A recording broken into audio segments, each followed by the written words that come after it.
शांताकारं भुजंगशयनं पद्मनाभं सुरेशं विश्वाधारं गगनसदृशं मेघवर्णं शुभांगं लक्ष्मीकान्तं कमलनयनं योगिभिध्यानगम्यं वंदे विष्णुभवभयहरं सर्वलोकैकनाथं। मंगलम भगवान विष्णु मंगलम गरुड़ध्वज मंगलम पुंडरीकाक्ष मंगलाय तनोहरि। ओम नमो भगवते वासुदेवाय। आज का दिन आप सभी के लिए मंगलमय हो। आइए सुनते हैं भादव मास कथा का 28वां अध्याय। राजा निमि ने पूछा, महर्षियों, आप लोग परमात्मा का वास्तविक स्वरूप जानने वालों में सर्वश्रेष्ठ हैं, इसलिए मुझे यह बतलाइए कि जिस परब्रह्म परमात्मा का नारायण नाम से वर्णन किया जाता है उनका स्वरूप क्या है। अब पांचवें योगीश्वर पिपलायन जी ने कहा, राजन, जो इस संसार की उत्पत्ति, स्थिति और प्रलय का निमित्त कारण और उपादान कारण दोनों ही हैं, बनने वाला भी है और बनाने वाला भी, परंतु स्वयं कारण रहित है, जो स्वप्न, जागृत और सुषुप्ति अवस्थाओं में उनके साक्षी के रूप में विद्यमान रहता है और उनके अतिरिक्त समाधि में भी ज्यों का त्यों एक रस रहता है। उसकी सत्ता से ही सत्तावान होकर शरीर, इंद्रिय, प्राण और अंतःकरण अपना अपना काम करने में समर्थ होते हैं। उसी परम सत्य वस्तु को आप नारायण समझिए। जैसे चिंगारियां न तो अग्नि को प्रकाशित ही कर सकती है और न जला ही सकती है, वैसे ही उस परम तत्व में आत्म स्वरूप में न तो मन की गति है और न वाणी की। नेत्र उसे देख नहीं सकते और बुद्धि सोच नहीं सकती। प्राण और इंद्रियां तो उसके पास तक नहीं फटक सकती। नेति नेति इत्यादि श्रुतियों के शब्द भी वह यह है।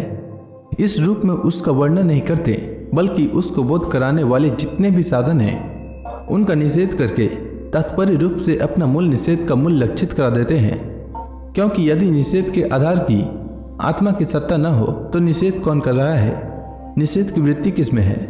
इन प्रश्नों का कोई उत्तर न रहे, निषेध की सिद्धि न हो। जब सृष्टि नहीं थी तब केवल एक वही था। सृष्टि का निरूपण करने के लिए उसी को त्रिगुणमयी प्रकृति कहकर वर्णन किया गया। फिर उसी को ज्ञान प्रधान होने से महतत्व, क्रिया प्रधान होने से सूत्रात्मा और जीव की उपाधि होने से अहंकार के रूप में वर्णन किया गया। वास्तव में जितनी भी शक्तियां हैं, चाहे वे इंद्रियों के अधिष्ठात्री देवताओं के रूप में हो, चाहे इंद्रियों के उनके विषयों के अथवा विषयों के प्रकाशक के रूप में हो, सब का सब वह ब्रह्म ही है। क्योंकि ब्रह्म की शक्ति अनंत है। कहाँ तक कहूँ, जो कुछ दृश्य अदृश्य, कार्य कारण, सत्य और असत्य है, सब कुछ ब्रह्म है। इनसे परे जो कुछ है वह भी ब्रह्म ही है। वह ब्रह्म स्वरूप आत्मा न तो कभी जन्म लेता है और न मरता है। वह न तो बढ़ता है और न घटता ही है। जितने भी परिवर्तनशील पदार्थ हैं, चाहे वे क्रिया, संकल्प और उनके अभाव के रूप में ही क्यों न हो, सबकी भूत, भविष्यत और वर्तमान सत्ता का वह साक्षी है। सब में है, देश काल और वस्तु से अपरिच्छिन्न है, अविनाशी है। वह उपलब्धि करने वाला अथवा उपलब्धि का विषय नहीं है, केवल उपलब्धि स्वरूप ज्ञान स्वरूप है। जैसे प्राण तो एक ही रहता है, परंतु स्थान भेद से उसके अनेक नाम हो जाते हैं, वैसे ही ज्ञान एक होने पर भी इंद्रियों के सहयोग से उसमें अनेकता की कल्पना हो जाती है। जगत में 4 प्रकार के जीव होते हैं। अंडा फोड़कर पैदा होने वाले पक्षी, सांप आदि, नाल में बंधे पैदा होने वाले पशु, मनुष्य, धरती फोड़कर निकलने वाले वृक्ष, वनस्पति और पसीने से उत्पन्न होने वाले खटमल आदि। इन सभी जीव शरीरों में प्राण शक्ति जीव के पीछे लगी रहती है। शरीरों के भिन्न भिन्न होने पर भी प्राण एक ही रहता है। सुषुप्ति अवस्था में जब इंद्रियां निश्चेष्ट हो जाती है, अहंकार भी सो जाता है, लीन हो जाता है, अर्थात लिंग शरीर नहीं रहता। उस समय यदि कुटस्थ आत्मा भी न हो तो इस बात की पीछे से स्मृति ही कैसे हो कि मैं सुख से सोया था। पीछे होने वाली यह स्मृति ही उस समय आत्मा के अस्तित्व को प्रमाणित करती है। जब भगवान कमलनाभ के चरण कमलों को प्राप्त करने की इच्छा से तीव्र भक्ति की जाती है, तब भक्ति ही अग्नि की भांति गुण और कर्मों से उत्पन्न हुए चित्त के सारे मल को जला डालती है। जब चित्त शुद्ध हो जाता है तब आत्म तत्व का साक्षात्कार हो जाता है। जैसे नेत्रों के निर्विकार हो जाने पर सूर्य के प्रकाश की प्रत्यक्ष अनुभूति होने लगती है। राजा निमि ने पूछा, योगीश्वरों, अब आप लोग हमें कर्म योग का उपदेश कीजिए, जिसके द्वारा शुद्ध होकर मनुष्य शीघ्रातिशीघ्र परम नैष्कर्म्य अर्थात कर्तृत्व कर्म और कर्म फल की निवृत्ति करने वाला ज्ञान प्राप्त करता है।